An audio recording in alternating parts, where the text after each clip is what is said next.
Get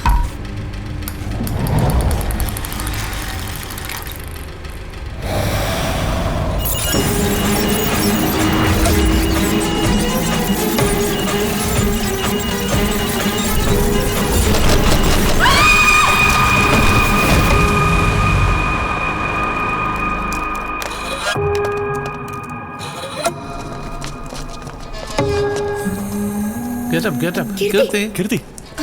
Kirti എഴുന്നേക്ക്.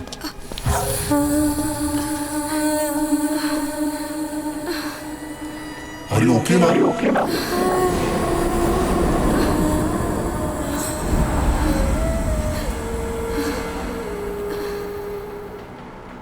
ആ എരണം കെട്ട മോർച്ചറിയിൽ ആ സ്വാമി പരീക്ഷണം നടത്തി ആത്മാവിനെ പിടിക്കുക എന്തെങ്കിലും ആയിക്കോട്ടെ എന്ന് വിചാരിച്ചാൽ പോരായിരുന്നു. അവസാനം അയാൾ മൂപ്പിച്ചപ്പോൾ ചാടിക്കയറി അതിനകത്ത് പോയിട്ട് ആളെ കണ്ടു, നിഴല് കണ്ടു, ബോള് വന്നു. ഞാൻ കണ്ടതാ അരവിന്ദ്. പിന്നെ EMF മീറ്ററിൽ റീഡിങ്ങും കാണിച്ചു. കീർത്തി മാഗ്നറ്റിക് ഫീൽഡിൽ വേരിയേഷൻ വന്നാൽ മതി EMF മീറ്ററിൽ റീഡിങ് കാണിക്കാൻ. അതിന് ആത്മാവ് തന്നെ വേണമെന്നൊന്നുമില്ല. ഒരു മിന്നൽ അടിച്ചാൽ മതി അതിനകത്ത് വേരിയേഷൻ കാണിക്കും. അതിന് ഇന്നലെ മിന്നലൊന്നും ഉണ്ടായിരുന്നില്ലല്ലോ. അപ്പൊ നീ പറയുന്നത് എന്താ അവിടെ ആത്മാവുണ്ടെന്നാണോ? എനിക്കറിയില്ല. ഈ അറിയാത്ത കാര്യങ്ങളാണ് വെറുതെ എന്തിനാ ടെൻഷൻ? കീർത്തി ഈ റിയൽ ഏതാ ഇമാജിനേഷൻ ഏതാന്ന് അറിയാൻ പറ്റാത്തൊരവസ്ഥ. കൺഫ്യൂസ്ഡ് മെൻ്റൽ സ്റ്റേറ്റ് ആണ്. സിംറ്റംസ് കണ്ടിട്ട് ഇതൊരു ഡിലൂഷൻ ഡിസോർഡർ ആവാനാണ് സാധ്യത. ഹേയ് പേടിക്കാനൊന്നുമില്ല. ഈ ഏർലി സ്റ്റേജ് ആയതുകൊണ്ട് പെട്ടെന്ന് ട്രീറ്റ് ചെയ്താൽ മാറ്റാൻ പറ്റേണ്ടതാണ്. I recommend doctor psychiatrist doctor Prakash. അയ്യോ ആരോ സീരിയസ് ആയെന്ന് തോന്നുന്നു. പോട്ടെ.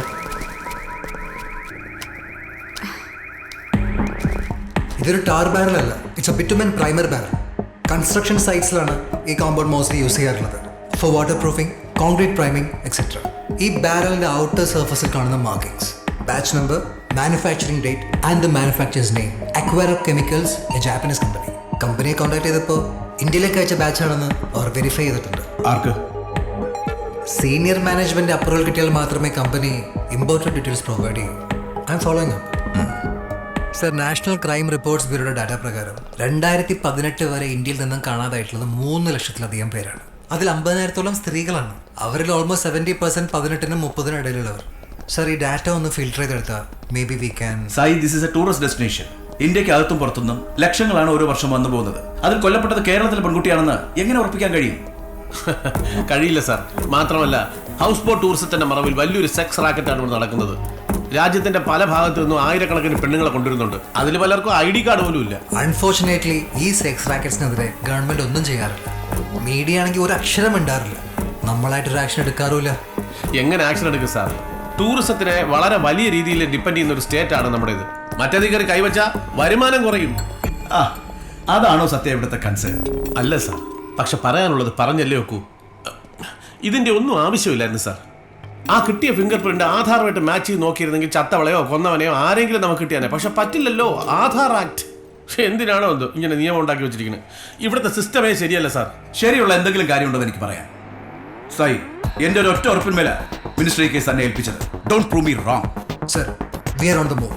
പറഞ്ഞ സമയത്തിനുള്ളിൽ ബിഫോർ ദി ഇലക്ഷൻ അന്വേഷണം പൂർത്തിയാക്കിയിരിക്കും. You have my vote. അല്ല മാഡം, ഏത് പ്രായത്തിലുള്ള പിള്ളേരെ വേണമെങ്കിലും സെറ്റ് ചെയ്യാം. 22 വയസ്സ് മുതൽ 32 വയസ്സ് വരെയുള്ള നല്ല കിളിന്ത് പിള്ളേരുണ്ട് കയ്യിൽ. റേറ്റൊക്കെ 1 മണിക്കൂറിന് 5,000, ഫുൾ നൈറ്റ് പോകുമ്പോൾ 15,000, 24 മണിക്കൂറിന് 25,000 രൂപ. കറുത്തതും വെളുത്തതും ഒക്കെ ഉണ്ട് മാഡം. എല്ലാം ചെയ്യുന്നു. മാഡം ഒന്ന് വെയിറ്റ് ചെയ്യും, ഞാൻ ആളെ അങ്ങോട്ട് വിടാം. ഓക്കെ മാഡം, ഞാൻ വൈകിട്ട് ആളെ വിടാം. ASP Sairam, crime branch. Circle inspector Sathyan. ഇത് കണ്ടിട്ടുണ്ടോ? ഇത് കണ്ടിട്ടുണ്ട് സാറേ, TV-യിൽ വാർത്തയിലൊക്കെ കണ്ടിട്ടുണ്ട്. ഓ, TV-യിൽ. ജാപ്പനീസ് കമ്പനിയായ അക്വാരോ കെമിക്കൽസിൽ നിന്നും 2017 ഡിസംബർ 9 ഈ 250 litre bitumen primer barrel order ചെയ്തത് കെമിസ്ട്രി സൊല്യൂഷൻസ് എന്ന കേരള കമ്പനിയാണ്. 2018 January 15 it was delivered to chemistry solutions proprietor Jayan. നാട്ടിൽ കിട്ടാത്ത സാധനമൊന്നും അല്ലല്ലോ ജയ. പിന്നെ എന്തിനാ അങ്ങ് ജപ്പാനീന്ന് ഇറക്കിയത്? അയ്യോ, അന്ന് ഈ സാധനമൊന്നും ഇന്ത്യയിൽ ഉണ്ടായിരുന്നില്ല സാറേ. അപ്പൊ ഇത് പുറത്തുനിന്ന് തന്നെ വരുത്തണം. കോൺട്രാക്ടർമാരും പിന്നെ എഞ്ചിനീയർമാരും ഒക്കെയാണ് ഇത് ഉപയോഗിക്കുന്നത്. അവരാരെങ്കിലും കടയിൽ നിന്ന് മേടിച്ചായിരിക്കും സാറേ. അപ്പൊ കൊന്നത് നീ അല്ല? അയ്യോ സാറേ, അല്ല. ഞാൻ മാനമര്യാദയായിട്ട് ജീവിക്കുന്ന ഒരാളാണ്. ഈ പെൺവാണിഭ സംഘങ്ങളുമായിട്ട് എനിക്ക് ഒരു ബന്ധവുമില്ല. ഉണ്ടെന്ന് ഞങ്ങൾ പറഞ്ഞില്ലല്ലോ ചെയ്യാൻ. അല്ല, ഈ ടി വിയില് വാർത്തയിലൊക്കെ വന്നോണ്ട് അങ്ങനെ പറഞ്ഞാണ് സാറേ. ഓ, വാർത്തയെ കാണാറുണ്ടല്ലേ? ലൈറ്റ് ഉണ്ടോ? പിന്നെ ഉണ്ട് സാറേ, ഉണ്ട്. ഇതാ. അപ്പോൾ ജയ, ഓർഡർ ചെയ്ത ഈ ഐറ്റം ജയന്റെ കയ്യിൽ നിന്ന് ആരെങ്കിലും വാങ്ങിയതാണെങ്കിൽ ആ ബയറുടെ ഡീറ്റെയിൽസ് ഞങ്ങൾക്ക് വേണം. കടയിൽ നിന്ന് സാധനം മേടിക്കുന്നവരുടെ ലിസ്റ്റൊന്നും നമ്മൾ കയ്യിൽ വെക്കാറില്ല. ഈ അടുത്ത കാലത്തെങ്ങാനും ഒരു നീ നോക്കായിരുന്നു. ഇത് 3-4 വർഷം മുമ്പ് എന്നൊക്കെ പറയുമ്പോൾ എങ്ങനെയാ സാറേ തപ്പിയെടുക്കണം നമ്മള്? സാധനങ്ങൾ വേണമെന്ന് പറഞ്ഞ കോൺട്രാക്ടർമാരെ എഞ്ചിനീയർമാരൊക്കെ വിളിച്ച് പറയുമ്പോൾ ഇതുപോലെ സൈറ്റിൽ എത്തിച്ച് കൊടുക്കാറില്ലേ ജയ പതിവ്? അപ്പൊ അവരുടെ ഒക്കെ ഫോൺ നമ്പറും പേരും ജയന്റെ കയ്യിൽ ഉണ്ടാവില്ലേ? 2018 കൃത്യമായിട്ട് ആ വർഷത്തെ കിട്ടുകയാണെങ്കിൽ സന്തോഷം. അവിടെ കടയിൽ വന്ന് മേടിക്കുന്നവരുടെ ഡീറ്റെയിൽ ഒരു ഡയറിയിൽ ഉണ്ടായിരുന്നു. അതാ 2018 പ്രളയം വന്നോടുകൂടി അതൊക്കെ ഒഴുകിപ്പോയി സാറേ. അയ്യോ പാവാ സാറേ, നമുക്ക് കൊണ്ടുപോയി കെട്ടിത്തൂക്കിട്ടെ ഈ മറ്റേ കമ്പിപ്പാര കയറ്റിയ മണിമണി പോലെ പറയും സാർ. അയ്യോ സാറേ, ഞാൻ ഒന്നും ചെയ്തിട്ടില്ല. എനിക്കൊന്നും അറിയാനും പാടില്ല സാറേ. എന്തിനാ സാറേ നമ്മളിങ്ങനെ ഉപദ്രവിക്കുന്നത്? ജയ, നിനക്ക് 3 ദിവസം ഉണ്ട് സമയം. ഞങ്ങൾക്ക് ചൂണ്ടിക്കാണിക്കാൻ ഇപ്പൊ നീയേ ഉള്ളൂ. നിനക്ക് മറ്റാരെങ്കിലും ചൂണ്ടിക്കാണിക്കാൻ കഴിഞ്ഞാൽ നിന്റെ ഭാഗ്യം. ഇല്ലെങ്കിൽ നിന്നെ ഞങ്ങൾ കൊണ്ടുപോകും. ന്യൂസിലൊക്കെ വരും, മാനവും മര്യാദയും ഒക്കെ പോകും. Good luck. ഇത് ചെയ്തത് നീയാണെങ്കിൽ ജയ, നിന്റെ ഈ കെമിസ്ട്രിയിൽ ഞങ്ങൾ കുറച്ച് ഫിസിക്സ് കയറ്റും. അതോടുകൂടി ഈ ബോഡി ബയോളജിക്ക് പോലും വേണ്ടാതായിപ്പോ. മനസ്സിലായ? ഇവിടെ കേരള പോലീസ് സൂക്ഷിച്ചു.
ആ, നീ ഉറങ്ങിയില്ലേ? ഈ അച്ചാറും കടുമാങ്ങി ഒന്നും എടുത്തു വെച്ചില്ലേ നീയെ? അമ്മമ്മ, ഈ ആത്മാവ് എന്നൊക്കെ പറയുന്നത് സത്യമാണോ? നമുക്ക് അതിനെ കാണാൻ പറ്റുമോ? നിനക്ക് ഇതിലൊന്നും വിശ്വാസം ഉണ്ടായിരുന്നില്ലല്ലോ. ഇപ്പം എന്താ പെട്ടെന്ന്? ചോദിച്ചതിന് ഉത്തരം പറ. പോസ്റ്റ്മോർട്ടം ചെയ്യുമ്പോൾ വല്ല ആത്മാവ് എടുത്തു വന്നോ? മോക്ക് ദൈവത്തിൽ വിശ്വാസമുണ്ടോ? ഒരു ക്രിയേറ്റർ ഉണ്ടെന്ന് ഞാൻ വിശ്വസിക്കുന്നുണ്ട്. ആ ക്രിയേറ്ററെ നീ കണ്ടിട്ടില്ലല്ലോ, എന്നിട്ടും ഉണ്ടെന്ന് വിശ്വസിക്കുന്നില്ലേ? അതുപോലെയാ ആത്മാവ്. ഒരു കുഞ്ഞിൻ്റെ ഹൃദയമിടിപ്പ് തുടങ്ങുന്നത് ശരീരത്തിൽ ആത്മാവ് കയറുമ്പോഴാണ്. മരിക്കാനുള്ള സമയം ആ നിമിഷം തീരുമാനിക്കപ്പെടുന്ന പറയാം. ശരീരത്തിനും ആത്മാവിനും ഒരേ ആയുസ്. അപ്പോൾ ഈ ആത്മാവിന് ശാന്തി കിട്ടിയിട്ടില്ല എന്നൊക്കെ പറയുന്നത്? നമ്മുടെ ശരീരം വളരുന്നതിനോടൊപ്പം ആത്മാവും വളരും. ആയുസ് എത്താതെ ശരീരമില്ലാതായ ആത്മാവ് ഒറ്റയ്ക്കാവും. ഒറ്റയ്ക്കാവുന്ന ആത്മാക്കൾ സമയമാകുന്നതുവരെ ഇവിടെയൊക്കെ തന്നെ ഉണ്ടാവും. എൻ്റെ കുട്ടിയുടെ ആത്മാവും ഇവിടെ ഉണ്ടാവും.